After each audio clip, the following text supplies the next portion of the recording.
दोस्तों, मैं Faraz Malik. Supreme court में एक याचिका दायर की गई मुस्लिम महिला की तरफ से तलाक़ हसन को लेकर, और सुप्रीम कोर्ट ने तलाक़ हसन की इस याचिका पर आज सुनवाई भी की। क्या है ये तलाक़ हसन? 3 तलाक तो आपने सुना होगा, लेकिन अब तलाक़ हसन की चर्चा हो रही है। सुप्रीम कोर्ट ने क्या कुछ कहा वो हम बाद में बताएंगे, लेकिन पहले हम तलाक की बात कर लेते हैं। तलाक, हलाला, इन सारी चीज़ों को लेकर बहुत सारी चर्चाएं होती हैं और बहुत सारी गलत फहमियाँ भी समाज में फैली हुई हैं और काफ़ी सारे लोगों को मालूम भी नहीं है। मुसलमान होने के नाते ये सारी चीज़ें आपको मालूम होनी चाहिए। जो भी उलमा इकराम मुझे देख रहे हैं, अगर मेरे बोलने में कुछ गलती हो जाए तो मुझे माफ़ कर देना। एक मुसलमान होने के नाते इतना इल्म हासिल किया है जो मैं आपके सामने रख रहा हूँ, तो हो सकता है कि बोलने में कुछ लर्जिश हो जाए, माफ़ कर देना। दोस्तों, इस्लाम में तलाक देने के 3 कॉन्सेप्ट हैं। पहला तलाक़ विदत, दूसरा तलाक़ एहसन और तीसरा तलाक़ हसन। तलाक़ विदत 3 तलाक को कहते हैं, जिस पर हमारे देश के अंदर अब पाबंदी लग चुकी है। अगर कोई शख्स हमारे देश के अंदर 3 तलाक देता है तो ये अपराध माना जाएगा और ऐसे शख्स को जेल जाना पड़ेगा। तलाक़ विदत यानी 3 तलाक को इस्लाम भी पसंद नहीं करता है। बंदा एकदम से एक ही मिनट में फ़ोन पर हो या घर पर हो कह देता है तलाक तलाक तलाक। एक ही बार में, एक ही झटके में बंदा अपनी बीवी को तलाक दे देता है और अपने आप से अलग कर देता है। उसके बाद उसको होश आता है तो फिर वो हलाला वगैरह का कॉन्सेप्ट है, जिसको इस्लाम बिल्कुल भी पसंद नहीं करता है। दूसरा है तलाक़ एहसन। इस्लाम इस तलाक को ज़्यादा पसंद करता है। पसंद करने का मतलब ये नहीं है कि सबको तलाक देते फिरो। कभी कभी ऐसा होता है ना कि कुछ लड़कियां ऐसी मिल जाती हैं मर्दों को जिसके साथ ज़िंदगी गुजारना मुश्किल हो जाता है, या बहुत सारे मर्द किसी औरत को ऐसे मिल जाते हैं जिसके साथ रहना बहुत मुश्किल होता है। तो ऐसे में इस्लाम ने थोड़ी सी रियायत दी है और एक तरीका बताया है अपनी ज़िंदगी को गुजारने का। जब साथ रहने की सारी कोशिशें, सारे रास्ते बंद हो जाते हैं, तब इस्लाम तलाक़ एहसन की इजाज़त देता है। क्या है तलाक़ एहसन? तलाक़ एहसन में जो शौहर होता है वो अपनी बीवी से सिर्फ एक बार कहता है मैंने तुझे तलाक दिया, और जिस वक्त ये तलाक दे रहा होता है उस वक्त बीवी पाक साफ होनी चाहिए, यानी उसको पीरियड्स वगैरह नहीं आते होना चाहिए उस टाइम पर, और प्रेग्नेंट भी ना हो बीवी। उस वक्त ये तलाक़ एहसन दिया जा सकता है।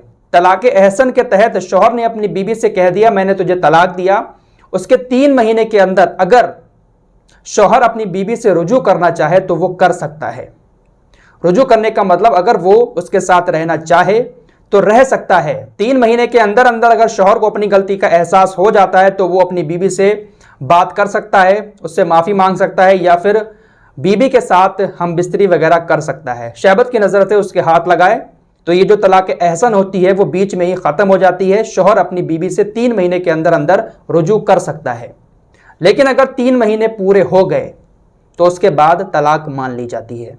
तलाक़ एहसन में दूसरी और तीसरी तलाक देने की कोई ज़रूरत नहीं होती है। सिर्फ एक बार कह दिया मैंने तुझे तलाक दिया, 3 महीने पूरे गुजर गए, शौहर ने बीबी से राजीनामा नहीं किया तो तलाक हो जाती है। जिसके बाद बीबी अगर चाहे तो वो किसी और मर्द से शादी कर सकती है। लेकिन अगर शौहर चाहता है कि वो मुझसे ही शादी करे, 3 महीने पूरे हो गए, तो फिर से उन लोगों को निकाह करना पड़ेगा।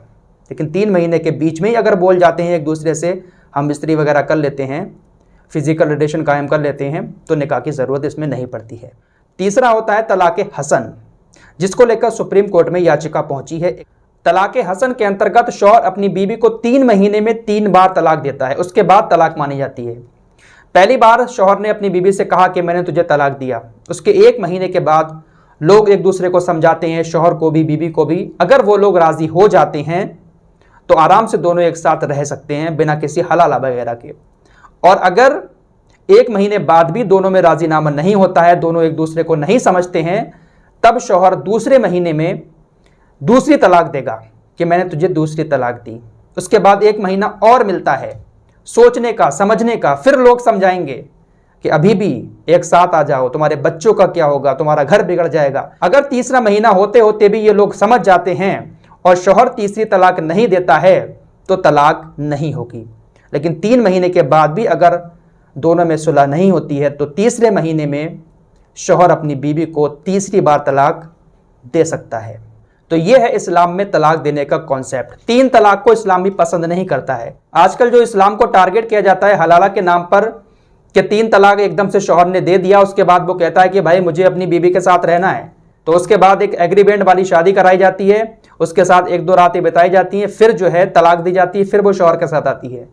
इस तलाक को पैगंबर मोहम्मद सल्लल्लाहु ताला अलैहि वसल्लम ने भी पसंद नहीं किया है। इस्लाम इस एग्रीमेंट वाली शादी की इजाज़त नहीं देता है। अगर किसी ने 3 तलाक दे दिया है, उसके बाद बिना एग्रीमेंट के बीबी किसी दूसरे मर्द से शादी करे, उसके बाद वो तलाक ले या वो शौहर उसको तलाक दे अपनी मर्जी से, फिर अपने पहले वाले शौहर के साथ वो बीबी शादी कर सकती है। एग्रीमेंट की शादी जो हलाला होता है वो बहुत ही ज़्यादा गलत है इस्लाम में। तो सुप्रीम कोर्ट में ये जो याचिका दायर की गई है एक मुस्लिम महिला की तरफ से, उसके शौहर ने उसको तलाक हसन दिया है। इसको लेकर वो महिला सुप्रीम कोर्ट में पहुंच जाती है और जिस तरह से 3 तलाक को बैन किया गया है, प्रतिबंधित किया गया है, भारत में तलाक हसन पर भी प्रतिबंध लगाने की वो बात कर रही है। इसी याचिका पर सुप्रीम कोर्ट ने टिप्पणी करते हुए कहा कि तलाक हसन पहली नज़र में अनुचित प्रतीत नहीं होता है। मुस्लिम महिलाओं के लिए भी खुला का प्रावधान है जिसके तहत वो शादी से बाहर जा सकती हैं। पहली नज़र में हम याचिकाकर्ता से सहमत नहीं हैं। हम नहीं चाहते कि इस मामले में कोई एजेंडा बनाए। सुप्रीम कोर्ट ने बहुत अच्छी टिप्पणी की कि तलाक हसन जो है वो महिलाओं को भी खुला का एक मौका देता है कि वो भी बाहर जा सकती हैं। अगर उनका हस्बैंड ऐसा है कि जिसके साथ वो नहीं रह पाएंगी, अपनी ज़िंदगी नहीं गुजार पाएंगी, तो उनके पास भी एक ऑप्शन होता है। तो सुप्रीम कोर्ट ने इस पर एक अच्छी टिप्पणी की। हालांकि अभी याचिका वहां पर दायर है, एक और सुनवाई अभी की जाएगी। तो ये होता है पूरा कॉन्सेप्ट तलाक और हलाला का। उम्मीद करता हूं जो कुछ मैंने बताया है आप लोगों को अच्छे से समझ में आ गया होगा। अगर बोलने में कोई गलती हो तो भाई माफ़ कर देना। मिलते हैं एक और नई वीडियो के साथ, तब तक के लिए अपना ख्याल रखिए।